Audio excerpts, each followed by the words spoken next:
So hello everyone, welcome to our channel. আজকের ভিডিওতে আমরা এবিটিএ টেস্ট পেপারের, ঠিক আছে, এবিটিএ টেস্ট পেপারে তোমরা দেখবে ফিজিক্সের যে সেটগুলো রয়েছে সেগুলো সম্পর্কে আলোচনা করব। আজকের আমরা প্রথম সেটটা আলোচনা করব। এর সঙ্গে বলে রাখি, আমরা এই চ্যানেলেই প্রশ্নবিচিত্র থেকে যে অধ্যায়ভিত্তিক কোশ্চেনগুলো রয়েছে সেগুলোও আলোচনা করছি।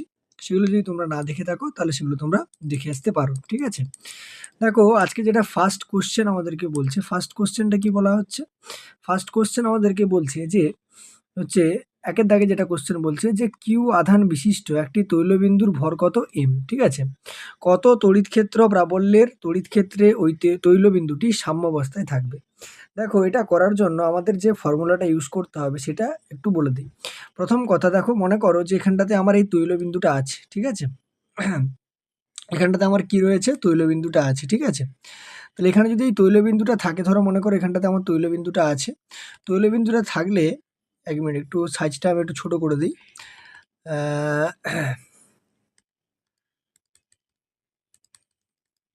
হ্যাঁ, ধরো মনে করো এখানটাতে আমার তৈলবিন্দুটা রয়েছে। তাহলে যে তৈলবিন্দুটা আছে, তাহলে তার আমি ভর কত মনে করলাম না এম আমাকে বলে দিয়েছে। তার মানে পৃথিবী তাকে নিচের দিকে কত বল দিয়ে টানবে না এমজি বল দিয়ে কিন্তু পৃথিবী তাকে নিচের দিকে টানবে। তার মানে ওই তৈলবিন্দুটাকে যদি সাম্যাবস্থায় রাখতে হয়, তাহলে আমাকে এই যে কিউ আধান বিশিষ্ট যে আধানটা ওর কিউ বলে দিয়েছে, তো সেখানে একটা তড়িৎ ক্ষেত্র প্রয়োগ করতে হবে, সেটা আমি মনে করলাম ই, ঠিক আছে। তাহলে সেক্ষেত্রে যে দুটো বল কাজ করবে সেই দুটো বল কি কি হবে? দেখো, একটা তো এফ সমান কত হবে? কিউ ইন্টু হচ্ছে ই হয়ে যাবে, ঠিক আছে। আর একটা যেটা পৃথিবী ওকে বল দিয়ে টানছে, সেটা এফ সমান কত হবে? এমজি হবে। নিশ্চয়ই এই দুটো কি হবে? ইকুয়াল হবে, ঠিক আছে। তাহলে এই দুটোকে যদি আমি ইকুয়াল করে দিই, তাহলে আমি কি পাবো না কিউ ই সমান কত পাবো? এমজি পেয়ে যাব, ঠিক আছে। তাহলে এখান থেকে ই সমান কত পাবো না এমজি ডিভাইডেড বাই কত হয়ে যাবে? কিউ। তার মানে সঠিক উত্তর তোমার কোনটা হবে না হচ্ছে option number C, MG by q হচ্ছে রাইট আনসার হয়ে যাবে, ঠিক আছে। চলে আসবো দেখো সেকেন্ডের কোশ্চেনে। দ্বিতীয় কোশ্চেন যেটা বলছে যে 2 দাগের কোশ্চেন, 10 ওহম রোধের একটি তারকে টেনে 10% কি করানো হয়েছে? বাড়ানো হয়েছে। তারটির বর্তমান রোধ কত হবে জানতে চাইছে। তার মানে আমার আগের রোধ হচ্ছে 10 ওহম, বর্তমান রোধ বের করতে হবে, আর 10% তার দৈর্ঘ্যটাকে বাড়ানো হয়েছে। দেখো, এটা কিভাবে সলিউশন করব? দেখো, এটা একের দাগের কোশ্চেন চলে গেল। 2 দাগের কোশ্চেন যেটা বলছে যে আর সমান আমরা ফর্মুলা কি জানি? রো ইন্টু এল বাই হচ্ছে এ হয়, ঠিক আছে। যেখানে আরটা হচ্ছে কি? আরটা হচ্ছে রেজিস্ট্যান্স বা হচ্ছে রোধ, ঠিক আছে। আচ্ছা, রোটা হচ্ছে রোধাঙ্ক, রোটা হচ্ছে রোধাঙ্ক, আর এলটা হচ্ছে কি? দৈর্ঘ্য, এলটা দৈর্ঘ্য, আর এটা হচ্ছে এরিয়া বা হচ্ছে ক্ষেত্রফল, ঠিক আছে। এবারে যেটা আমাদেরকে করতে হবে সেটা কি না, সেটা হচ্ছে যে প্রথম ক্ষেত্রে আমাকে রোধ কত বলে দিয়েছে। দেখো, একটা তো ইনিশিয়াল মানে প্রাথমিক, ঠিক আছে। একটা তোমার প্রাথমিক, আর একটা তোমার পরের বারে অর্থাৎ অন্তিম আমি মনে করলাম, ঠিক আছে। প্রাথমিক দৈর্ঘ্য, প্রাথমিক আমাকে হচ্ছে, আমি দৈর্ঘ্যটাকে আমি ধরে নিচ্ছি। প্রাথমিক দৈর্ঘ্য আমি ধরে নিলাম কত? প্রাথমিক দৈর্ঘ্যটা আমি 10 একক ধরে নিলাম। তাহলে অন্তিম যে দৈর্ঘ্যটা হবে সেটা কত হবে? 10% বাড়ানো হয়েছে, মানে 10টা বেড়ে গিয়ে 11 হয়ে যাবে। আর আমি কি মনে করছি যে ধরো তোমার হচ্ছে ব্যাসার্ধ, ঠিক আছে। আমি ওর ব্যাসার্ধটা মনে করলাম কত না, ব্যাসার্ধটা হচ্ছে প্রথমে R1 ছিল, পরে নিশ্চয়ই ব্যাসার্ধ কমবে কারণ টানা হচ্ছে। তাহলে ব্যাসার্ধটা আমি কত মনে করলাম? R2 মনে করে নিলাম, ঠিক আছে। R1 আর R2। তাহলে এখানে যে ক্ষেত্রফলটা বেরোবে অর্থাৎ এরিয়াটা বেরোবে, সেই এরিয়াটা কত না পাই R1 এর স্কোয়ার। আর এখানে যে এরিয়াটা বেরোবে পরবর্তীতে সেটা হচ্ছে পাই R2 এর স্কোয়ার। এবারে একটা জিনিস আমাদেরকে মাথায় রাখতে হবে যে মানে দুক্ষেত্রে আয়তন সবসময় কি থাকবে? সমান থাকবে, ঠিক আছে। তাহলে আয়তন যদি আমার সমান থাকে, তাহলে আমি আয়তন সমান কি লিখতে পারবো? দেখো, এর যে ভলিউমটা বেরোবে সেই ভলিউমটা কত হবে না, ভলিউমটা হচ্ছে পাই আর স্কোয়ার এইচ। তাহলে পাই R1 এর স্কোয়ার, এইচ মানে কত? এই 10 একক যেটা আছে, তাহলে পাই R1 স্কোয়ার ইন্টু 10। এর যে ভলিউমটা হবে সেটা কত হবে না পাই R2 এর স্কোয়ার ইন্টু কত হবে না 11 হয়ে যাবে, ঠিক আছে। এবারে দুটো ভলিউম নিশ্চয়ই সমান হবে, তাহলে দুটো ভলিউম যদি আমি সমান করে দিই, তাহলে পাই R1 এর স্কোয়ার ইন্টু 10 ইজিক্যাল টু পাই R2 এর স্কোয়ার ইন্টু কত হবে? 11। তাহলে পাই পাই যদি ক্যান্সেল আউট হয় তাহলে R1 square divided by R2 এর স্কোয়ার ইজিক্যাল টু 11 বাই কত আসছে 10, ঠিক আছে। এইবারে দেখো প্রাথমিক যে রোধটা ছিল সেটাকে আমি কি লিখতে পারি না R সমান রো ইন্টু এল এর মান হচ্ছে 10 আর এরিয়ার মানটা হচ্ছে পাই R1 এর স্কোয়ার। এই আর এর মানটা কত বলা হয়েছে 10 বলা হয়েছে, তাহলে 10 equal to rho into 10 by হচ্ছে পাই R1 এর স্কোয়ার, ঠিক আছে। 10 ক্যালসিল আউট হবে, তার মানে এখান থেকে আমি কি পাবো, এখান থেকে পাবো যে rho divided by pi R1 এর স্কোয়ারের ভ্যালুটা কত না হচ্ছে 1, ঠিক আছে। এটা আমি প্রথম থেকে পেয়ে গেলাম। সেকেন্ডটাতে আমি আর ড্যাশ হবে মনে করছি, আর ড্যাশ সমান রো তো দুজনের ক্ষেত্রে সমান কারণ একই দেওয়া আছে, রো ইন্টু কত হবে এল মানে কত 11 এখন divided by pi into R2 এর স্কোয়ার। এবার এই R2 এর স্কোয়ারটাকে R1 স্কোয়ার দিয়ে রিপ্লেস করব, তার মানে এখান থেকে যদি আমি R2 এর স্কোয়ারের ভ্যালুটা বের করি সেটা কত বেরোবে না 10 R1 এর স্কোয়ার ডিভাইডেড বাই কত হবে 11, ঠিক আছে। ওই ভ্যালুটাই এখানে পুট করব, তাহলে R dash is equal to rho into 11 by pi into কত হচ্ছে R2 এর স্কোয়ার, R2 এর স্কোয়ারের ভ্যালু এটা, এবার গুণ চিহ্ন দিলে এটা উল্টে যাবে, তার মানে 11 বাই কত হবে 10 R1 এর স্কোয়ার, ঠিক আছে, 10 R1 এর স্কোয়ার। এবার যদি এটা ক্যালকুলেশন করো দেখো উপরে 11 11 121 চলে আসবে আর নিচে 10 আছে 10 লিখে ফেললাম ইন্টু দেখো এখানে কত পাচ্ছ রো বাই পাই R1 এর স্কোয়ার। এবারে দেখো rho by pi R1 square value কত বেরিয়েছিল 1, তাহলে এর ভ্যালু কত হয়ে যাবে 1, তার মানে 121 বাই 10, তার মানে কত হবে 12.1 ওহম, ঠিক আছে। এটাই তোমার সঠিক উত্তর হবে। তার মানে সঠিক উত্তর কোথায় রয়েছে দেখো অপশান নম্বর হচ্ছে বিতে রয়েছে, বি তোমার এখানে কারেক্ট আনসার হয়ে যাবে, ঠিক আছে। চলে আসবো দেখো 3-এর দাগের কোশ্চেনে। 3-এর দাগের কোশ্চেন কি বলছে যে দুটি তারের ব্যাসের অনুপাত 2:1, তার দুটির মধ্যে একই মানের তড়িৎ প্রবাহ গেলে ইলেকট্রন বিচলন বেগের মানের অনুপাত কত হবে। তাহলে ইলেকট্রন বিচলন বেগের মানের অনুপাত বের করতে বলা হয়েছে। দেখো ইলেকট্রন বিচলন বেগের মানের অনুপাত যদি বের করি তার আগে এগুলোকে একটু ছোট করে দিই। দেখো ইলেকট্রনের বিচলন বেগের মানের অনুপাত বের করতে বলা হয়েছে, তার আগে এগুলোকে একটু ছোট করে দিই তাহলে সুবিধা হবে।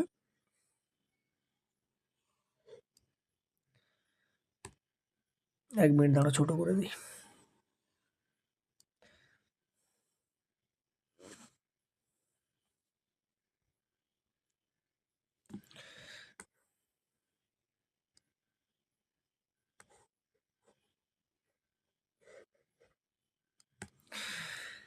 দেখো ইলেকট্রনের বিচলন বেগের মানের অনুপাত বের করতে বলা হয়েছে, তাহলে দেখো আমরা এই কোশ্চেনটার সলিউশন কিভাবে করতে পারবো না, প্রথম কথা আমরা যদি 3-এর দাগের সলিউশনটা করি, 3-এর দাগের সলিউশনটা কিভাবে করতে পারবো না আই সমান আমরা কি জানি আই সমান হয় এন এ ই ইন্টু কত হয় ভিডি, ঠিক আছে। যেখানে আইটা হচ্ছে তড়িৎ প্রবাহ, আইটা হচ্ছে তড়িৎ প্রবাহ, ঠিক আছে। আচ্ছা এনটা হচ্ছে নাম্বার অফ ইলেকট্রনস, ঠিক আছে, নাম্বার অফ ইলেকট্রনস মানে ইলেকট্রনের সংখ্যা, এটা হচ্ছে এরিয়া বা ক্ষেত্রফল, আর ভিডিটা হচ্ছে বিচলন বেগ বা হচ্ছে অনুপ্রবাহ বেগ, ঠিক আছে। তাহলে আই সমান এন এ ই ভিডি পেলাম, ঠিক আছে। এবার এখান থেকে যদি আমি দেখি জিনিসটা যে যেহেতু আমাকে ভিডিটা বের করতে বলা হয়েছে আর মানে আমার তো আর সব কিছু হচ্ছে অপরিবর্তিত আছে, তার মানে এখানে আই আর হচ্ছে নাম্বার অফ ইলেকট্রন এন আর হচ্ছে তোমার হচ্ছে ইলেকট্রন মানে অর্থাৎ ই, এগুলো সব হচ্ছে এখানে কনস্ট্যান্ট হিসাবে কাজ করছে, ঠিক আছে, কনস্ট্যান্ট হিসাবে কাজ করছে। তাহলে ভিডিটা কার সঙ্গে প্রপোর্শনাল টু হবে না এটা ভিডি প্রপোর্শনাল টু 1/r² হয়ে যাবে, ঠিক আছে। আর যদি এটাকে তুমি ব্যাস আকারে লিখতে চাও তাহলে 1/d² লিখতে হবে। ডিটা কি হবে না ডিটা হচ্ছে যেখানে ব্যাসের সঙ্গে ব্যস্তানুপাতিক, ঠিক আছে। কারণ দেখো এই এরিয়াটা ভিডির সাথে কি হবে ব্যস্তানুপাতিক হবে, আর এরিয়া মানে পাই r² জানি, ঠিক আছে। তাহলে এবারে আমি এখান থেকে লিখতে পারি যে V1/V2 সমান D2/D1 এর কি হবে হোল স্কোয়ার হয়ে যাবে, ঠিক আছে। এবার D2 আর D1 এর মানটা কত বলেছে দেখো, প্রথম কথা দেখো এতে বলা হয়েছে 2:1, তার মানে প্রথমটা 2 আর হচ্ছে দ্বিতীয়টার 1, ঠিক আছে, ব্যাসের অনুপাত। আর এখানে তোমার উল্টোটা বেরিয়েছে D2 বাই কত বেরিয়েছে D1 বেরিয়েছে, ঠিক আছে। তাহলে D2-র ভ্যালুটা কত 1 আর D1 এর ভ্যালুটা হচ্ছে 2, তার হোল স্কোয়ার করে দিলে কত পাবে 1/4, তার মানে 1:4, ঠিক আছে। এটা তোমার সঠিক উত্তর হবে। তাহলে সঠিক উত্তর কত অপশান রয়েছে অপশান নম্বর এতে রয়েছে 1:4, ঠিক আছে। চলে আসবো দেখো 4-এর দাগের কোশ্চেনে। দেখো 4-এর দাগের কোশ্চেন কি বলা হচ্ছে 4 দাগের কোশ্চেন বলছে যে একটি ইলেকট্রন আর ব্যাসার্ধের বৃত্তপথে n কম্পাঙ্ক সহকারে ঘুরছে, বৃত্তের কেন্দ্রে সৃষ্ট চৌম্বক ক্ষেত্র কত হবে? তাহলে প্রথম কথা, বৃত্তের কেন্দ্রে যদি আমরা চৌম্বক ক্ষেত্র বের করি তার ফর্মুলা কি হয় না B is equal to mu 0 I divided by 2 into R হয়ে যায়। এবার এখানে যেটা আমায় করতে হবে আই এর ভ্যালু বের করতে হবে। আই সমান আমরা কি জানি না ই বাই হচ্ছে টি হয়, ইলেকট্রনের আধান বাই হচ্ছে কি হবে টাইম। এবার এটাকে আমি লিখতে পারি ই ইন্টু এন। কেন না এন সমান হচ্ছে 1/t, যেটাকে আমরা ফ্রিকোয়েন্সি বা কম্পাঙ্ক এখানে দেওয়া আছে, তাহলে এটা কি হয়ে যাবে কম্পাঙ্ক। ঠিক আছে, তার মানে আমি যদি আই এর জায়গায় ফর্মুলাটা বসাই তাহলে মিউ 0 আই এর জায়গায় ই ইন্টু এন ডিভাইডেড বাই কত আসবে 2r। দেখো অপশানে কত রয়েছে, অপশান কোন অপশানটাতে রয়েছে, অপশান নম্বর হচ্ছে বিতে রয়েছে মিউ 0 এনই বাই 2r। ঠিক আছে, চলে আসবো দেখো 5 দাগের কোশ্চেনে বলা হচ্ছে কি চৌম্বক প্রবাহের মাত্রা কি। তাহলে আমাকে চৌম্বক প্রবাহের মাত্রা বের করতে বলা হয়েছে, তাহলে কিভাবে বের করব? দেখো 5 দাগের কোশ্চেনটা এখানে করছি। 5 দাগের চৌম্বক প্রবাহের মাত্রা কিভাবে বের করতে পারবো? আমরা জানি ফাই সমান কি হয়, ফাই সমান বি ইন্টু এ হয়। ঠিক আছে, যেখানে ফাইটা হচ্ছে চৌম্বক প্রবাহ, ফাইটা হচ্ছে কি চৌম্বক প্রবাহ, আর বিটা হচ্ছে চৌম্বক ক্ষেত্র, আর এটা হচ্ছে এরিয়া। ঠিক আছে, এরিয়া। তাহলে আমাকে আগে বি বের করতে হবে, তারপরে আমরা লরেঞ্জের ফোর্স বা লরেঞ্জ বলের ফর্মুলা থেকে আমরা জানি এফ সমান কি হয় বি কিউ ভি হয়। ঠিক আছে, এফ সমান কি হয় বি কিউ ভি। তার মানে এখান থেকে আমি যদি বি সমান লিখি তাহলে এফ বাই কি বেরোবে কিউ ইন্টু ভি বেরোবে। তাহলে এদের যদি আমি হচ্ছে তোমার এ বের করি, মাত্রা বের করি, এফ এর মাত্রা কি হয় M L T to the power -2। আধান আছে, আধানের মাত্রা হয় এ টি, আর গতিবেগ আছে তার মানে এল টি টু দি পাওয়ার -1। তাহলে এর মাত্রা যদি বের করো উপরে এম থাকলো, আচ্ছা এই এল ক্যান্সেল আউট হয়ে যাবে। ঠিক আছে, টি to the power -1 R T cancel হয়ে গেলে টি টু দি পাওয়ার -2 ওপরে থাকবে আর এ টু দি পাওয়ার -1 হবে। এবারে দেখো ফাই সমান আমি কি পেয়েছিলাম বি ইন্টু এ, বি এর মাত্রা কত বেরোলো M T to the power -2 A to the power -1। সঙ্গে দেখো এরিয়া আছে, এরিয়া আছে মানে তোমার হচ্ছে এল স্কোয়ারটা কি হয়ে যাবে, এল স্কোয়ারটা গুণ হয়ে যাবে। তার মানে আমি আলটিমেটলি পাবো M L square T to the power -2 A to the power -1। তাহলে আমার উত্তর কি হলো M L square T to the power -2 A to the power -1। দেখো কোন অপশানে রয়েছে, দেখো M L square to the power অপশানে যেটা রয়েছে সেটা হচ্ছে অপশান নম্বর হচ্ছে D, M L square T to the power -2 A to the power -1। 6 দাগের কোশ্চেন যদি চলে আসি, কি বলা হচ্ছে যে 5 ওহম রোধের একটি বদ্ধ কুণ্ডলীতে চৌম্বক প্রবাহ সময়ের সাথে এই সম্পর্কে রয়েছে। তাহলে টি ইজিক্যাল টু 0.5 সেকেন্ড সময়ে আবিষ্ট তড়িৎ প্রবাহের মান কত? দেখো আবিষ্ট তড়িৎ প্রবাহের মান জিজ্ঞেস করছে, তাহলে আবিষ্ট তড়িৎ প্রবাহের মান আমরা কিভাবে বের করতে পারবো? দেখো আমাদের এখানে 6 দাগের কোশ্চেনটা যদি করি, ফাই সমান কি দেওয়া আছে 4t স্কোয়ার -2t প্লাস হচ্ছে 3 দেওয়া আছে। তাহলে আমাকে যেটা বের করতে হবে সেটা হচ্ছে আমরা ই সমান জানি কি হয় না ডি ফাই ডিটি হয়। ঠিক আছে, ই সমান কি হয় ডি ফাই ডিটি। তাহলে এটা যদি টি এর সাপেক্ষে ডেরিভেটিভ করি তাহলে 8t - 2 আসবে। কত সময় বলেছে না 0.5 সেকেন্ডে। তাহলে 0.5 সেকেন্ডের জন্য যদি আমরা বের করি তাহলে E at t is equal to 0.5 second. তাহলে দেখো 8 ইন্টু কত হবে 0.5 - 2, তার মানে 4 - 2, তার মানে আমি কত পেলাম 2 ভোল্ট পেয়ে গেলাম। এবারে আমায় কি বের করতে বলা হয়েছে আবিষ্ট তড়িৎ প্রবাহের মান। দেখো আই সমান আমরা কি জানি না হচ্ছে ই বাই হচ্ছে আর হয়, মানে ভি সমান আই আর এটাকেই ভি হিসেবে ধরা হয়েছে ওহমের সূত্র অনুযায়ী। তাহলে ই এর মান কত 2 আর আর এর মান কত 5, তাহলে 5/2 মানে কত 0.4 অ্যাম্পিয়ার। তাহলে এটাই তোমার সঠিক উত্তর হবে 0.4 অ্যাম্পিয়ার। তাহলে অপশান নম্বর সি হচ্ছে তোমার কারেক্ট অ্যান্সার হয়ে যাবে। ঠিক আছে, চলে আসবো দেখো 7 দাগের কোশ্চেনে বলা হচ্ছে কি দুটি একই আকারের বৃত্তাকার কুণ্ডলীর মধ্যে দিয়ে একই অভিমুখে সমমানের তড়িৎ প্রবাহিত হচ্ছে। কুণ্ডলী দুটিকে হঠাৎ পরস্পর থেকে দূরে নিয়ে গেলে তড়িৎ প্রবাহ মাত্রা কি হবে? ঠিক আছে, দেখো যখনই দুটো বৃত্তাকার কুণ্ডলীর ভেতর দিয়ে একই দিকে তড়িৎ প্রবাহ যাবে তখন লেঞ্জের সূত্র অনুযায়ী কুণ্ডলীগুলো কি করবে, তাদের হচ্ছে পারস্পরিক দেখো দূরে যখন সরাবো তাদের মধ্যে চৌম্বক প্রবাহ কী হবে হ্রাস পাবে।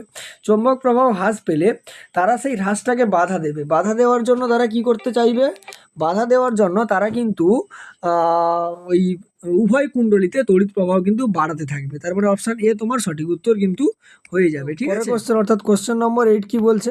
কোশ্চেন নম্বর 8 বলছে যে তড়িৎ চুম্বকীয় তরঙ্গের গতিবেগ নিচের যেটির সমান্তরাল সেটি হলো। দেখো, তড়িৎ চুম্বকীয় তরঙ্গের যদি আমরা গতিবেগের কথা বলি, সেটা কিসের জন্য হচ্ছে তোমার হচ্ছে কিসের সঙ্গে সমান্তরাল হবে?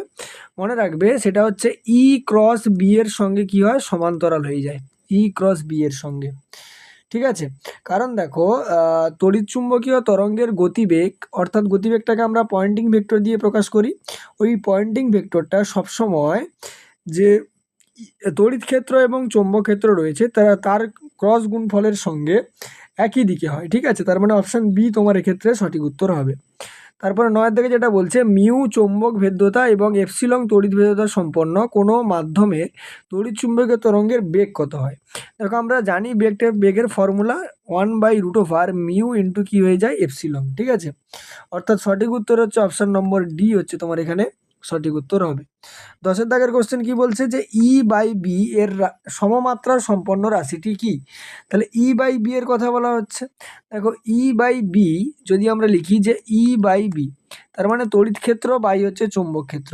তড়িৎ ক্ষেত্র এবং চৌম্বক ক্ষেত্রের যে অনুপাত, সেই অনুপাতটা কিন্তু বেগকে প্রকাশ করে। ঠিক আছে, তার মানে সঠিক উত্তর অপশান নম্বর বি হয়ে যাবে। চলে আসবে দেখো সেকশন বিতে, অর্থাৎ অ্যাসারশন রিজনিং এর কোশ্চেনে। কি বলছে, নিচের প্রশ্নগুলিতে একটি দাবির বিবৃতি অর্থাৎ এ, তার নিচে একটি যুক্তির বিবৃতি আর দেওয়া আছে। ঠিক আছে, এবারে বলা হচ্ছে এ আর আর যদি দুটোই সঠিক হয় এবং আর এর যদি যথার্থ ব্যাখ্যা হয়, তাহলে অপশান এ সঠিক উত্তর। যদি এ আর দুটোই সঠিক কিন্তু আর হচ্ছে এর সঠিক ব্যাখ্যা নয়, তাহলে অপশান বি উত্তর। এ ভুল কিন্তু আর সঠিক, তাহলে সি, আর এ সঠিক আর ভুল হলে কি হবে, ডি হবে। ঠিক আছে, ফার্স্ট যেটা কোশ্চেন বলা হচ্ছে, দেখো যে একটি সমান্তরাল 11 থেকে যেটা বলছে, একটি সমান্তরাল পাতধারকের পাত দুটির মধ্যবর্তী ব্যবধান দ্বিগুণ করা হয়েছে আর পাতদ্বয়ের মধ্যবর্তী মাধ্যমের পরাবৈদ্যুতিক ধ্রুবক 4 গুণ করা হলো। ধারকটির ধারকত্ব কি হবে, দ্বিগুণ হবে। দেখো, নর্মালি আমরা যদি এটা একটু বিশ্লেষণ করি, দেখো আমরা সমান্তরাল পাতধারকের ক্ষেত্রে ধারকত্বটা কি জানি না, সি সমান কে এপসিলন নট এ বাই হচ্ছে ডি হয়ে যায়, যেখানে এটা হচ্ছে ক্ষেত্রফল আর ডিটা কি হয়েছে, ডিটা হচ্ছে দূরত্ব। এবারে এটা তো ফার্স্ট কেস। এবারে পরে কি বলা হয়েছে যে তার মধ্যবর্তী ব্যবধান দ্বিগুণ হয়ে গেছে, তার মানে ডি ড্যাশের মানটা কত হয়ে গেছে, 2D হয়ে গেছে, আর পরাবৈদ্যুতিক ধ্রুবক 4 গুণ হয়েছে, অর্থাৎ কে ড্যাশের মানটা কত হয়েছে না 4K হয়ে গেছে। তাহলে সেক্ষেত্রে সি ড্যাশ সমান কত বেরোবে না 4K epsilon naught A divided by কত, 2D। কাটাকাটি করলে দেখো কত বেরোবে না 2K epsilon naught A by হচ্ছে ডি। এটাই দেখো আগে কি ছিল, সি আকারে ছিল, তার মানে এটা 2 ইন্টু সি, তাহলে আগের কি হয়েছে, দ্বিগুণ হয়েছে। এখানে বলা হয়েছে ধারকত্বটি ধারকত্বের কি হবে, প্রথম ধারকত্বের দ্বিগুণ হবে, তার মানে অপশান মানে রিজনিংটা তো হচ্ছে একদম সঠিক আছে। ঠিক আছে, এবার রিজন কি বলছে যে সমান্তরাল পাতধারকের ধারকত্ব উহার পাতদ্বয়ের ক্ষেত্রফলের উপর নির্ভর করে। দেখো, ক্ষেত্রফলের উপরে নির্ভর করে বলছে, দেখো ক্ষেত্রফলের উপরে তো নির্ভর করে তার দূরত্বের উপরেও নির্ভর করে, মাধ্যমের উপরেও নির্ভর করে। তার মানে এটা সঠিক কিন্তু আরটা ওর সঠিক ব্যাখ্যা নয়। তার মানে এক্ষেত্রে যেটা সঠিক উত্তর হয়ে যাবে সেটা হচ্ছে অপশান নম্বর বি হচ্ছে কি হয়ে যাবে, সঠিক উত্তর হয়ে যাবে। এ সঠিক, এ আর দুটোই সঠিক, কিন্তু এ আরটা হচ্ছে এর সঠিক ব্যাখ্যা নয়। ঠিক আছে, 12 দাগের কোশ্চেন যদি চলে আসি, দেখো কি বলা হচ্ছে যে এ একটি দীর্ঘ ঋজু পরিবাহী তারে তড়িৎ প্রবাহিত হলে তারটি চুম্বকে পরিণত হয়। দেখো, অবশ্যই এটা সঠিক। ঠিক আছে, গতিশীল ইলেকট্রন চৌম্বক ক্ষেত্র সৃষ্টি করতে পারে। দেখো, গতিশীল ইলেকট্রন চৌম্বক ক্ষেত্র সৃষ্টি করে, এটাও একদম সঠিক। তার মানে কি এ সঠিক আর আরটা হচ্ছে এর সঠিক ব্যাখ্যা, তার মানে অপশান নম্বর এ এখানে সঠিক উত্তর হবে। তারপরে যেটা বলা হচ্ছে সেকশন সিতে কোশ্চেন নাম্বার 13 বলছে ধারক সমবায়টির তুল্য ধারকত্ব কত।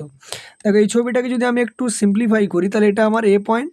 দেখো, এই 1 মাইক্রোফ্যারাডটা এ থেকে গিয়ে বিতে ডাইরেক্ট চলে গেছে, তাহলে এ থেকে গিয়ে ডাইরেক্ট কোথায় যাবে, বিতে চলে গেল, এটা হচ্ছে 1 মাইক্রোফ্যারাড।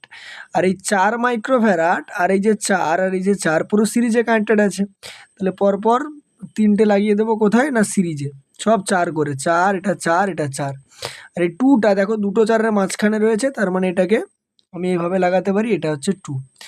এইবার যদি একটু ক্যালকুলেশন করো এখানটাতে, এই দুটো সিরিজে আছে মানে সিম্পল কী হবে না 4 × 4 ডিভাইডেড বাই 4 + 4, তার মানে 16/8 কাটাকাটি করলে 8×2 = 2 বেরোবে। সেই 2-এর সাথে এই 2 প্যারালালি কানেক্টেড আছে, তার মানে 2 + 2 = 2 কত হবে 4 হয়ে যাবে। সেই 4-এর সঙ্গে এই যে 4টা রয়েছে আবার সিরিজে রয়েছে, তার মানে ওটা আবার কত বেরোবে 2 বেরোবে। 2 এর সঙ্গে দেখো এই যে 1 রয়েছে, তার মানে 2 + 1 = কত হবে 3 মাইক্রোফ্যারাড। তাহলে এটাই তোমার সঠিক উত্তর 3 মাইক্রোফ্যারাড। অপশন নম্বর বি তোমার কারেক্ট আনসার হয়ে যাবে। চলে আসবে দেখো 14 দাগে বলছে এ ও বি এর মধ্যে তুল্য রোধ কত আমাকে জানতে চাইছে। তাহলে এ ও বি এর মধ্যে যদি তুল্য রোধ বের করতে চাই আমি, তাহলে আমি এই ছবিটাকে একটু যদি সিম্পলিফাই করি, এই ছবিটাকে সিম্পলিফাই করে যদি আঁকি, ধরো মনে করো এটা আমার এ পয়েন্ট আর এখানে কি রয়েছে বি পয়েন্ট রয়েছে। দেখো 8 ওহম যেটা আছে এ থেকে ডাইরেক্ট কোথায় গেছে বিতে গেছে, তার মানে এটাকে আমি ডাইরেক্ট কি করলাম না হচ্ছে এই 8 ওহম করে দিলাম এ থেকে বিতে। তারপরে দেখো এই 8 ওহমও এ থেকে ডাইরেক্ট বিতে গেছে, তাহলে এখান থেকে এটাও কোথায় চলে গেল বিতে চলে গেল 8 ওহম।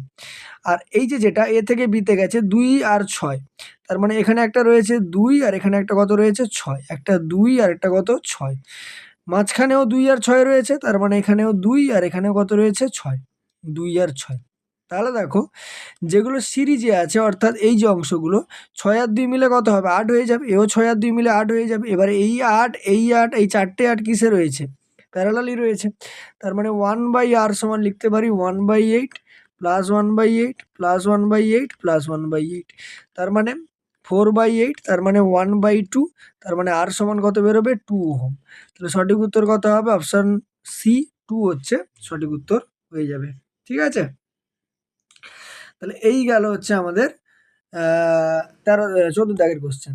15 দাগের কোশ্চেনে যদি চলে আসি, 15 দাগের কোশ্চেন যেটা বলছে যে পাশের চিত্রে প্রদর্শিত বর্তনীতে মূল প্রবাহ কত আমাকে জানতে চাইছে। তাহলে আমায় কি বের করতে হবে মূল প্রবাহ বের করতে হবে। তাহলে ভি সমান আই ইন্টু আর তো আমরা জানি, ঠিক আছে। প্রথম কথা আমরা ওহমের সূত্র অনুযায়ী কি জানি যে V is equal to I into R হয়। তাহলে আই সমান ভি বাই কত হবে আর, দেখো ভি এর মান তো ভি বলে দিয়েছে, তার মানে আমাকে আর এর মানটা বের করতে হবে। আর এর মান যদি বের করি, দেখো এটা আমার একটা পয়েন্ট আর হচ্ছে এটা একটা পয়েন্ট, ঠিক আছে। এবার এই ছবিটাকে আমায় কি করতে হবে না সহজভাবে আঁকতে হবে।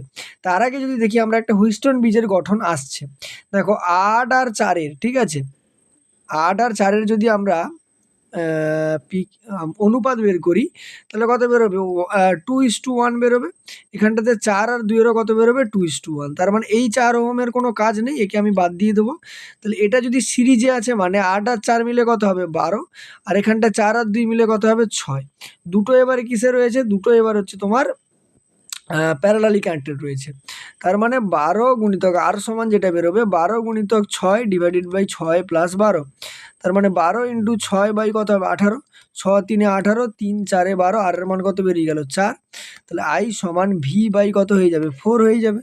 তাহলে সঠিক উত্তর কত অপশন নম্বর হচ্ছে ডি তোমার সঠিক উত্তর হয়ে যাবে, ভি বাই হচ্ছে 4 হচ্ছে তোমার কারেক্ট আনসার হবে। ঠিক আছে, চলে আসবো দেখো নেক্সট কোশ্চেনে, অর্থাৎ কোশ্চেন নাম্বার 16-এ। এবার আমরা চলে আসবো দেখো 16 দাগের কোশ্চেনে।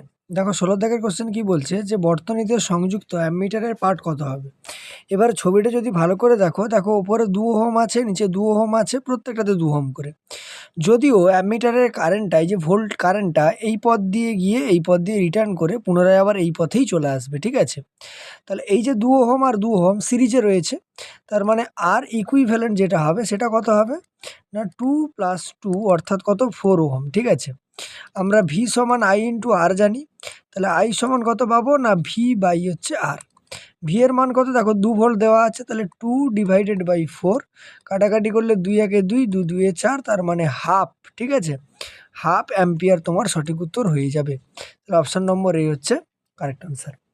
চলে আসবো দেখো সেকশন ডিতে। সেকশন ডি এর ফার্স্ট কোশ্চেন কি বলছে 17 দেখে বলা হচ্ছে যে 64 ওহম, ঠিক আছে, রোধের একটি সুষম প্রস্থচ্ছেদের তারকে দৈর্ঘ্য বরাবর সংকুচিত করে, ঠিক আছে, উহার ব্যাসার্ধ পূর্বের ব্যাসার্ধের দ্বিগুণ করা হলো, তারটির বর্তমান রোধ কত বের করতে হবে। তাহলে 64 ওহম রোধ, তার মানে আর কি বলেছে, দৈর্ঘ্য বরাবর সংকুচিত করে উহার ব্যাসার্ধ পূর্বের ব্যাসার্ধের দ্বিগুণ করা হলো, মানে মোটা করে দেওয়া হয়েছে। ঠিক আছে, দেখো এটা যদি ক্যালকুলেশন আমরা করি একটুভাবে, দেখো আমাকে যদি আমি এখানটা দিয়ে করছি, ঠিক আছে, আমাকে আর এর মানটা কত দেওয়া আছে না, প্রথমে যে আর এর মানটা সেটা 64 ওহম কিন্তু বলে দিয়েছে। ঠিক আছে, আর ব্যাসার্ধর কথা যদি বলি, ধরো আমি প্রাথমিক ব্যাসার্ধটা কত ধরলাম আর পরের যে ব্যাসার্ধটা হবে আর ড্যাশ, সেটা হচ্ছে কত হয়ে যাবে, 2r হয়ে যাবে বলেছে। ঠিক আছে, তার মানে দৈর্ঘ্যটাও কি হবে, সংকুচিত হবে। তার মানে উপরের দৈর্ঘ্যটা ছিল মনে করলাম আমি এল, আর এখন দৈর্ঘ্যটা কত হয়ে গেছে মনে করলাম আমি, না হচ্ছে এল ড্যাশ মনে করে নিলাম। ঠিক আছে, আয়তন তো দুজনের কি হবে, আয়তন দুজনের সবসময় সমান হবে।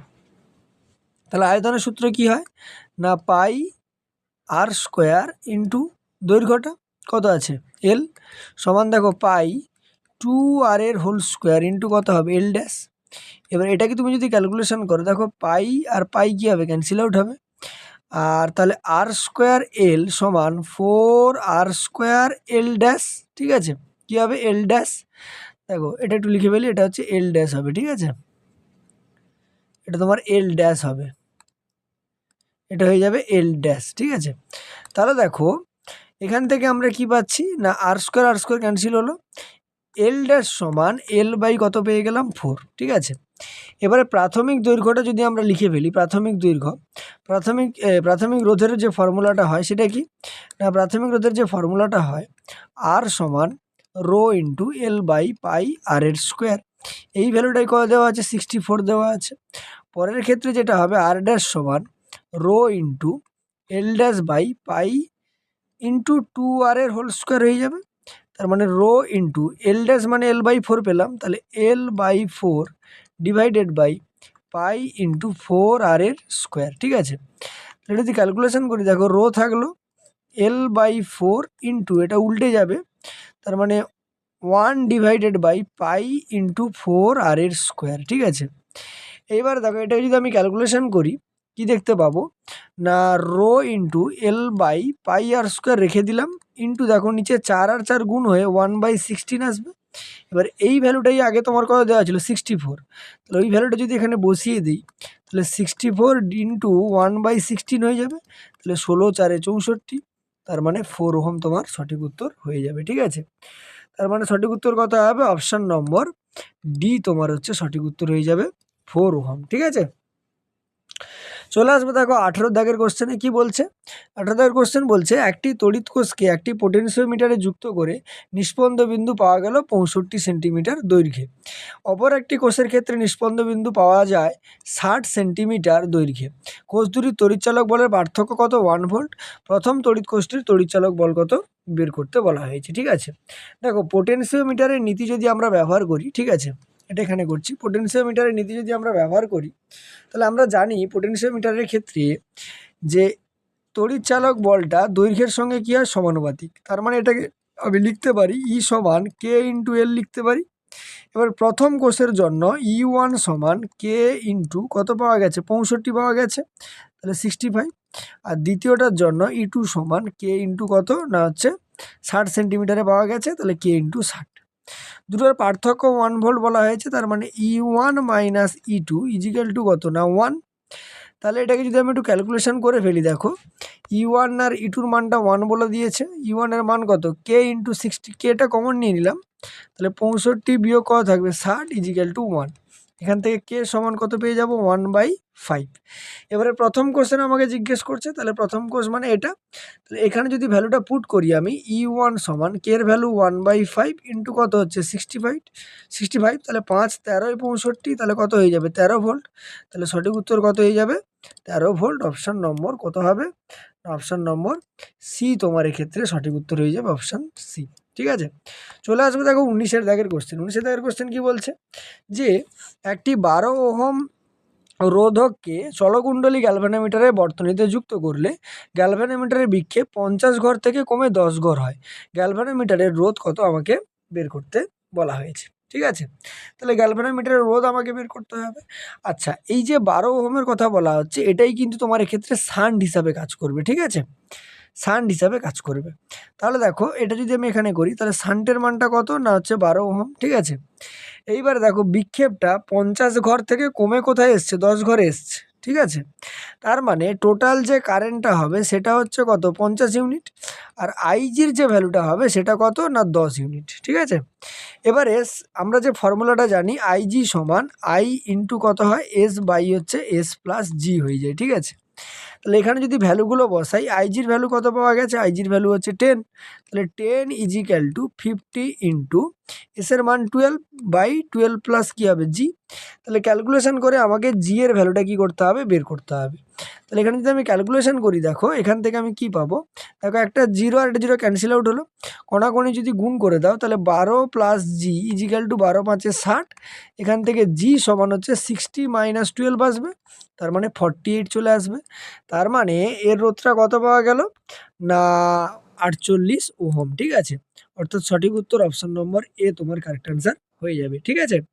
চলে আসবে দেখো 20 দাগের কোশ্চেনে কি বলা হচ্ছে, একটি ট্যাপ থেকে 22 ডিগ্রি সেলসিয়াস উষ্ণতার জল পাওয়া যায়। একটি গিজারের মাধ্যমে ওই জলের উষ্ণতা 37 ডিগ্রি সেলসিয়াসের গিজার থেকে প্রতি মিনিটে 1 লিটার জল পেতে হলে গিজারের ক্ষমতা কত হতে হবে জিজ্ঞেস করেছে, ঠিক আছে। প্রথম কথা দেখো জলের ভর যদি আমি ধরি 1 লিটার বলা হয়েছে, তাই না, তাহলে এটাকে আমি ভরে প্রকাশ করে নিচ্ছি। আচ্ছা এই অংশটাকে একটু ছোট করে দিই তাহলে আমাদের করতে একটু সুবিধা হবে, ঠিক আছে।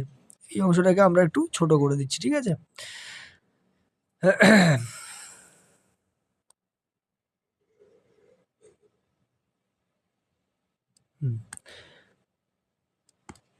ঠিক আছে, এবারে দেখো তাহলে জলের ভর কত বলা হচ্ছে, জলের ভর আমাকে বলা হচ্ছে কত না হচ্ছে এম এর মানটা, ঠিক আছে। কিসের মান এম এর মান, এম এর মানটা বলা হয়েছে 1 লিটার, তার মানে ওটা কত হবে 1000 হচ্ছে গ্রাম হয়ে যাবে, ঠিক আছে।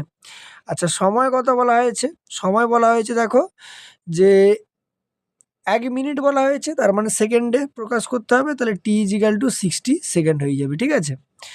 জলের উষ্ণতা কত বাড়াবো না দেখো 22 ডিগ্রি থেকে 37 ডিগ্রি সেলসিয়াস আসবে, তার মানে ডেল্টা টি এর যে মানটা হবে সেটা হচ্ছে 37 মাইনাস কত হয়ে যাবে 22, তার মানে 15 ডিগ্রি হচ্ছে সেলসিয়াস, ঠিক আছে। আর জলের আপেক্ষিক তাপ আমরা জানি কত হয় 4.2 জুল পার গ্রাম ডিগ্রি সেলসিয়াস, ঠিক আছে। তাহলে আমাকে কিউটা বের করতে হবে, তাহলে কিউ সমান আমরা ফর্মুলা কি জানি এম এস ইন্টু ডেল্টা টি হয়। তাহলে ভ্যালুগুলো যদি বসাও তাহলে 1000 ইন্টু এসের মান হচ্ছে 4.2 ইন্টু হচ্ছে 15, ক্যালকুলেশন যদি করো দেখো 15 2 30 শূন্য হাতে 3, 15 4 60, 60 আর 3 63, ঠিক আছে। আর এখান থেকে দুটো শূন্য বসবে, তার মানে হচ্ছে 63,000 কি বেরিয়ে যাবে জুল বেরিয়ে যাবে, ঠিক আছে। এবার আমাকে ক্ষমতা বের করতে বলেছে, তাহলে ক্ষমতা পাওয়ার সমান আমরা কি জানি না কিউ বাই হচ্ছে টি হয়। তাহলে কিউ এর মান কত না 63,000 ডিভাইডেড বাই টাইম হচ্ছে 60 সেকেন্ড, 0 0 ক্যান্সেল করে দিলাম, ভাগ যদি করো দেখো 6 একে 6, শূন্য দিয়ে 6 5 30, 6 0 0 1050, তার মানে সঠিক উত্তর কত অপশন নম্বর বি 1050 ওয়াট হচ্ছে কারেক্ট আনসার, ঠিক আছে। চলে আসবো দেখো আমরা সেকশন ইতে, ঠিক আছে। সেকশন ই এর কোশ্চেন কি বলছে দেখো, সেকশন ই এর যেটা ফার্স্ট কোশ্চেন আমাদেরকে বলছে যে হ্যাঁ সেকশন ইতে বলছে একটা সমান্তরাল পাতধারকের ধারকত্ব দেওয়া আছে, ঠিক আছে।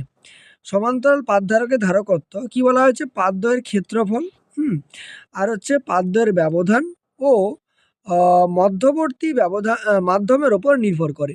এন সংখ্যক পাত বিশিষ্ট একটি সমান্তরাল পাতধারকের পাতধারকত্ব কত বলা হয়েছে না হচ্ছে সি সমান এত বলে দিয়েছে, যেখানে এ সমান এত কি কি সব বলে দেওয়া আছে। আচ্ছা কি জিজ্ঞেস করেছে কোশ্চেন, আচ্ছা এগুলো তোমাকে সব ব্যাখ্যা এগুলো এখানে দিয়ে দিয়েছি, ঠিক আছে। 21 দাগের যে কোশ্চেনটা জিজ্ঞেস করেছে সেটা দেখি একবারে, বলছে একটি সমান্তরাল পাতধারককে আহিত করার পর পাতদ্বয়ের মাঝে কে, ঠিক আছে, পরাবৈদ্যুতিক ধ্রুব বিশিষ্ট একটি মাধ্যম প্রবেশ করানো হলো, এর ফলে নিচের যে রাশিটি অপরিবর্তিত থাকবে, কোনটা অপরিবর্তিত থাকবে না হচ্ছে আধান কিন্তু অপরিবর্তিত থাকবে, অপশন সি সঠিক হবে, কারণ এই আধানটা ওই এথের ওপরে নির্ভর করবে না, ঠিক আছে। 22 দাগের কোশ্চেন যেটা বলছে দেখো 22 দাগের কোশ্চেন বলা হচ্ছে যে কিউ এবং সি কিউ আধান এবং হচ্ছে সি ধারকত্ব বিশিষ্ট 64টি জলকণা মিলিত হয়ে একটা বড় জলকণা গঠিত হয়। বড় জলকণাটি ধারকত্ব কত? দেখো, একটা ইম্পর্টেন্ট কোশ্চেন, ঠিক আছে। দেখো, প্রত্যেকটা আধান কত ছিল? কিউ, আর ধারকত্ব কত ছিল? সি। তাহলে ক্যালকুলেশনটা এখানে করছি। তাহলে তো একটা তো হচ্ছে বড় গোলক হবে, আর একটা ছোট গোলক থাকবে, ঠিক আছে। ছোট গোলকের আধান যদি কিউ হয়, বড়টার কত হয়ে যাবে? 64 কিউ। ছোটটার আমি ব্যাসার্ধ ধরলাম আর, এর ব্যাসার্ধ কত ধরে নিলাম? আর ড্যাশ ধরে নিলাম, ঠিক আছে। তাহলে আয়তন যেটা হবে সেটা হচ্ছে, দেখো, বড়টার ক্ষেত্রে 4/3 পাই ছোট আর ড্যাশের কিউব ইজিক্যাল টু ওর হবে 4/3 পাই আর কিউব ইন্টু হচ্ছে 64, কারণ 64টা তোমার হচ্ছে রয়েছে, ঠিক আছে। ক্যালকুলেশন যদি করো 4/3 পাই ক্যান্সেল আউট হবে, আর ড্যাশ সমান 4r বেরোবে, ঠিক আছে, 4r বেরোবে। এবারে যেটা দেখো, ক্যালকুলেশনের বিষয় আমাকে ধারকত্ব বের করতে বলা হয়েছে। দেখো, নর্মালি ধারকত্ব কি হয়? ধারকত্ব ব্যাসার্ধের সঙ্গে সমান হয়। তাহলে প্রথম ক্ষেত্রে ধারকত্ব যদি সি ধরে নেই, এখন ব্যাসার্ধটা কত গুণ হয়ে গেছে? 4 গুণ। তার মানে সি ড্যাশের মানটাও আগের কি হয়ে যাবে? 4 গুণ হয়ে যাবে। তার মানে 4c হচ্ছে সঠিক উত্তর। অপশন নম্বর বি তোমার এক্ষেত্রে কারেক্ট আনসার হবে, ঠিক আছে। চলে আসবো দেখো 23-এর দাগের কোশ্চেনে। 23-এর দাগের কোশ্চেন কি বলা হচ্ছে? যে ডি বেধ বিশিষ্ট একটি সমান্তরাল পাদদ্বয়ের মাঝে D/2 বেধ বিশিষ্ট একটি ধাতব ফলক প্রবেশ করানো হলো, ধারকটি ধারকত্ব কি হবে জিজ্ঞেস করছে। দেখো, এটা তাহলে ক্যালকুলেশন করতে হবে। প্রথম কথা, প্রাথমিক ধারকত্ব যদি আমরা ধরে নিই, প্রাথমিক ধারকত্ব আমরা কিভাবে বের করতাম? না দেখো, আচ্ছা, এটুকু পার্ট আলাদা। ক্যালকুলেশন যদি করি, দেখো আমরা জানি সি সমান কি হয়? এপসিলন নট এ বাই হচ্ছে ডি হয়, ঠিক আছে। এখন কত হয়ে গেছে? D/2, তাই না? কত হয়ে গেছে? D/2। কারণ দেখো, এখানে বলেছে যে D/2 বেধ বিশিষ্ট ধাতব ফলক প্রবেশ করানো হয়েছে। ধাতব ফলক যদি প্রবেশ করাই, ধাতব ফলকের তড়িৎ ক্ষেত্র কি হয়? শূন্য হয়, ঠিক আছে। ধাতব ফলক, যে এই যে বলেছে না ধাতব ফলক, এই যে ধাতব ফলকের তড়িৎ ক্ষেত্র কি হয়? শূন্য হয়। তার মানে ওটাই ক্যালকুলেশনের মধ্যে আনা যাবে না। তার মানে আমার গ্যাপ কতটা আছে? দেখো, আগে তো ডি ছিল, আর এখন D/2 পূরণ করে দিয়েছি, বাদ দিলে D/2ই গ্যাপ আছে, ঠিক আছে। তার মানে এখন যেটা সি ড্যাশ বেরোবে সেটা হচ্ছে epsilon naught A divided by D dash. তার মানে epsilon naught A divided by D by কত হবে? 2। তার মানে দেখো, গুণ করলে টুটা কি হবে? ওপরে যাবে। তার মানে 2 এপসিলন নট এ বাই হচ্ছে ডি, আর এটার ভ্যালু কত ছিল? সি। তার মানে কত হয়ে যাবে? 2c। তাহলে সঠিক উত্তর কি হবে? দ্বিগুণ হয়ে যাবে না? তাহলে অপশান কোনটা সঠিক হবে? অপশান এ তোমার এখানে সঠিক উত্তর হয়ে যাবে, ঠিক আছে। চলে আসবো দেখো 24-এর দাগের কোশ্চেনে। 24-এর দাগের কোশ্চেন কি বলছে? যে বৃত্তাকার পাদ বিশিষ্ট একটি সমান্তরাল পাদধারকের ধারকত্ব সি, পাদদ্বয়ের ব্যাসার্ধ দ্বিগুণ করা হলে ধারকত্ব কত হবে? তাহলে পাদদ্বয়ের ব্যাসার্ধ কি করা হয়েছে? দ্বিগুণ করা হয়েছে। তাহলে ধারকত্ব কত হবে জিজ্ঞেস করা হয়েছে। তাহলে এবার আমাকে বলে দিয়েছে বৃত্তাকার পাদ। দেখো, আমরা এক্ষুনি একটা ফর্মুলা বললাম, সি সমান এপসিলন নট এ বাই কত? ডি। বৃত্তাকার পাদ মানে তার ক্ষেত্রফল কত হবে? Pi into R square divided by কত হবে? ডি, ঠিক আছে। এবারে ব্যাসার্ধ দ্বিগুণ করে দিয়েছে। ব্যাসার্ধ দ্বিগুণ করা মানে সি ড্যাশ কত বেরোবে? না এপসিলন নট এ পাই 2r স্কোয়ার হবে। তার মানে 4r স্কোয়ার ডিভাইডেড বাই কত হবে? 2। তাহলে 4টাকে যদি কম মানে বাইরে প্রথম দিকে লিখে নিই, তাহলে epsilon naught pi R square by কত থাকবে? ডি থাকবে। এটাই তো আগের হচ্ছে সি। তার মানে কত গুণ হয়ে যাচ্ছে? 4c। তার মানে সঠিক উত্তর হচ্ছে অপশন নম্বর ডি, 4c হচ্ছে কারেক্ট আনসার হয়ে যাবে, ঠিক আছে। চলে আসবো দেখো 25-এর দাগের কোশ্চেনে। কি বলা হচ্ছে? একটা ছবি দিয়েছে, 4টি সমান ক্ষেত্রফল বিশিষ্ট পাত চিত্র অনুসারে সংযুক্ত আছে। প্রতিটি পাতের মধ্যেকার দূরত্ব কত? ডি হলে এ ও বি এর মধ্যে তুল্যরোধ কত হবে জানতে চাইছে। দেখো, তুল্যরোধ যেটা হবে সেটা হচ্ছে 2 into epsilon naught A by D আকারে আসবে, ঠিক আছে। কেন হচ্ছে? না কেন হচ্ছে, দেখো, প্রথম কথা হচ্ছে আমরা সমান্তরাল পাতধারকের ক্ষেত্রে সি সমান কত জানি? না এপসিলন নট এ বাই হচ্ছে ডি হয়, ঠিক আছে। এখানে দেখো, দুটো সমান্তরাল পাদ হচ্ছে দুটো মানে দুটো পাত, ঠিক আছে, প্যারালাল প্লেট ক্যাপাসিটর কিসে আছে? সমান্তরাল সমবায় যুক্ত আছে, ঠিক আছে। তাহলে সি ইকুইভ্যালেন্ট যেটা বেরোবে সেটা হচ্ছে সি প্লাস কি হবে? সি। তার মানে 2c। তার মানে 2 into epsilon naught A by কত চলে আসবে? ডি। তার মানে সঠিক উত্তর অপশন নম্বর বি হয়ে যাবে, ঠিক আছে। চলে আসবে দেখো 11 দাগের 11 নয়, এটা হচ্ছে তোমার কত? 25-এর সেকেন্ড যেটা, ঠিক আছে। 26-এর কোশ্চেন, আচ্ছা 25-এর সেকেন্ড একটা রয়েছে। দেখো, এখানে কিছু ফর্মুলা দিয়ে দিয়েছে, ধারকত্ব সি, স্বাবেশাঙ্ক এল, রোধ আর দিয়ে দেওয়া হয়েছে। যাই হোক, 26-এর কোশ্চেনে চলে আসি। আর এল আর সি আর ভি এর ভ্যালুও বলে দিয়েছে। এলসিআর বর্তনীতে প্রতিরোধ কত হবে জানতে চাইছে, ঠিক আছে। তাহলে এলসিআর বর্তনীতে যদি আমাকে প্রতিরোধ বের করতে হয়, এলসিআর বর্তনীর প্রতিরোধ কত হয় না, এলসিআর বর্তনীর প্রতিরোধ বের করানোর জন্য আমায় কি করতে হবে, টোটাল তোমার হচ্ছে প্রতিরোধটা বের করতে হবে। তার মানে আমি প্রথমে আবেশী প্রতিঘাতটা বের করে নিই। আবেশী প্রতিঘাত এক্স এল, আবেশী প্রতিঘাতটা কত হয় এক্স এল, ঠিক আছে। এক্সেল সমান ফর্মুলা হচ্ছে ওমেগা ইন্টু এল হয়। এবার ওমেগার ভ্যালু কত বলা হয়েছে, ওমেগার ভ্যালু দেখো এখানে বলা নেই, কিন্তু আমি দেখতে পাচ্ছি যে ওমেগার ভ্যালু নিশ্চয়ই এটা, কারণ সাইন ওমেগা টি হয়, তার মানে 2000, ঠিক আছে, ইন্টু এলটা কত বলা হয়েছে, এলটা হচ্ছে 100 মিলি হেনরি, তার মানে 0.1 হেনরি হয়ে যাবে। গুণ করলে কত আসবে, 200 ওহম চলে আসবে, একটা এক্সেল বেরিয়ে গেল। পরে দেখো আমি যেটা বের করবো সেটা ধারকীয় প্রতিঘাত, অর্থাৎ এক্স সি সমান 1/ωc হয়। তাহলে 1/2000 ইন্টু সি এর ভ্যালু কত বলা হয়েছে 1 মাইক্রোফ্যারাড, তাহলে 1 ইন্টু 10⁻⁻6 হবে, ঠিক আছে। তাহলে যদি ক্যালকুলেশন করো দেখো কত বেরোবে না, 10⁻6 চলে গেল, মানে 10 একের পিঠে 6টা শূন্য, 3 4 5 6, আর 2-এর পিঠ যে কটা রয়েছে 3টে শূন্য রয়েছে, তাহলে 3টে শূন্য, আর ওখানে 3টে শূন্য ক্যান্সেল আউট হয়ে গেল। আর 2 দিয়ে যদি 1000কে ভাগ করো কত বেরোবে, 500 ওহম বেরোবে, তাহলে এক্সসি বেরিয়ে গেল, ঠিক আছে। এবারে মোট প্রতিরোধ যেটা হয় সেটা কি বলি শোনো, মোট প্রতিরোধ জেড সমান হয় √r² plus XC minus XL, তার কি হয় হোল স্কোয়ার হয়। তাহলে আর মানে কত, আর এর ভ্যালু কত দেওয়া আছে, দেখো আর এর ভ্যালু দেওয়া ছিল কত 400 ওহম বলে দেওয়া ছিল, তাহলে 400 বসিয়ে দেবো। তাহলে 400 হচ্ছে স্কোয়ার প্লাস এর মান কত বেরিয়েছে, এক্সির মান 500, তাহলে 500 মাইনাস ওখানে 200, তার কি হয়ে যাবে হোল স্কোয়ার হয়ে যাবে, ঠিক আছে। এবারে 400 স্কোয়ার যদি তুমি করো তাহলে কত পাবে না, হচ্ছে 16, 4টে শূন্য হবে, প্লাস 500 থেকে 200 বাদ গেলে 300 যদি স্কোয়ার করো তাহলে 90,000 হয়ে যাবে, ঠিক আছে। তাহলে যদি এটাকে যোগ করো তাহলে √25, 1 2 3 4টে শূন্য আসবে, তার মানে কত বেরোবে 500 বেরোবে, ঠিক আছে, 500 ওহম।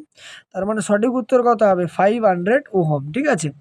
তাহলে আমাদের 26-এর যেটা সঠিক উত্তর হচ্ছে কত 500 ওহম, অর্থাৎ অপশন নম্বর বি তোমার সঠিক উত্তরের ক্ষেত্রে কিন্তু হয়ে যাবে, ঠিক আছে। চলে আসবো দেখো আমাদের 27-এর দাগের, যে বর্তনীর কি চাইছে, আমাকে আবেশী প্রতিঘাত বের করতে চাইছে, ঠিক আছে। বর্তনী কি বের করতে বলা হয়েছে, আবেশী প্রতিঘাত বের করতে বলা হয়েছে। দেখো আমরা এক্ষুনি বের করলাম বর্তনীর হচ্ছে আবেশীয় প্রতিঘাত, কত বের হলো, এক্সেলের মানটা 200 ওহম, তাহলে সঠিক উত্তর কত হবে, অপশন নম্বর এ 200 ওহম কারেক্ট আনসার। বর্তনীর ধারকীয় প্রতিঘাত আমরা বের করলাম, কত বেরিয়েছিল 500 ওহম, তাহলে সঠিক উত্তর কত হয়ে যাবে না, হচ্ছে 500 ওহম, অপশন নম্বর সি হচ্ছে কারেক্ট আনসার। তারপরে যেটা বলতে বলা হয়েছে যে বর্তনীর ক্ষমতা গুণক কত, ঠিক আছে। বর্তনীর ক্ষমতা গুণকের ফর্মুলা কি হয় না, দেখো বর্তনীর ক্ষমতা গুণক যদি আমরা ফর্মুলা বসাই, ক্ষমতা গুণক ওমেগা সমান কি হয়ে যায় না ওমেগা, ঠিক আছে। না, আমাদের ক্ষমতা গুণক বের করতে বলা হয়েছে, ক্ষমতা গুণক হচ্ছে কস থিটা বের করতে হবে, কস থিটা সমান কি হয়ে যায়, কস থিটা সমান হচ্ছে আর বাই কি হয় জেড। এবার আর এর মান কত বলা হয়েছে, দেখো আর এর মান বলা হয়েছে 400 ওহম, তাহলে উপরে হচ্ছে 400 ডিভাইডেড বাই জেড এর মান কত না, জেড দেখো আমরা এক্ষুনি বের করেছিলাম 500, তাহলে 400 বাই কত হয়ে যাবে 500, সবগুলো শূন্য ক্যান্সেল, 4/5 মানে 0.8 হচ্ছে সঠিক উত্তর। তার মানে অপশন নম্বর ডি তোমার এক্ষেত্রে কি হয়ে যাবে, সঠিক উত্তর কিন্তু হয়ে যাবে, ঠিক আছে। পরে যদি আমরা 30-এর দাগের কোশ্চেন দেখি, কি বলা হচ্ছে বর্তনীতে ব্যয়িত ক্ষমতা কত, ঠিক আছে। তো ব্যয়িত ক্ষমতার ফর্মুলা যেটা হয় সেটা আমরা পরে আসছি, দেখো আচ্ছা একবার লিখে দিই, ব্যয়িত ক্ষমতার যে ফর্মুলাটা হয় সেটা হচ্ছে যে পি সমান, ঠিক আছে, পি সমান কি হয় না VRMS এর স্কোয়ার ডিভাইডেড বাই হচ্ছে জেড ইন্টু কত হয়ে যায় কস থিটা হয়ে যায়, ঠিক আছে। এবার জেডের মান আর কস থিটার মান আমরা জানি, VRMS এর ভ্যালুটা আমাকে বের করতে হবে, ঠিক আছে। VRMS এর ভ্যালুটা বের করব কিভাবে না, দেখো VRMS সমান হয় V0/√2। এবারে V0 এর ভ্যালু কত, দেখো V0 এর ভ্যালু আমি দেখতে পাচ্ছি কত দেওয়া আছে 25, তাহলে এটা হবে 25 ডিভাইডেড বাই কত হয়ে যাবে √2, ঠিক আছে। তাহলে এখানে যদি ভ্যালুগুলো আমরা বসাই, দেখো VRMS এর ভ্যালু 25/√2, ঠিক আছে। আর জেড নিচে আছে, জেডের মান কত বেরিয়েছিল, জেডের মান দেখো 500 বেরিয়েছিল। তাহলে ইন্টু 1 বাই কত লিখবো, 500 ইন্টু কস থিটা। কস থিটার ভ্যালু 0.8 বেরিয়েছে, ওটাকে 8 বাই আমি কত লিখতে পারি, 10, ঠিক আছে। তাহলে ক্যালকুলেশন যদি তুমি এখানে করো, দেখো আচ্ছা VRMS এর স্কোয়ার ছিল, তাহলে এটার কি হয়ে যাবে, স্কোয়ার হয়ে যাবে, ঠিক আছে, স্কোয়ার হয়ে যাবে।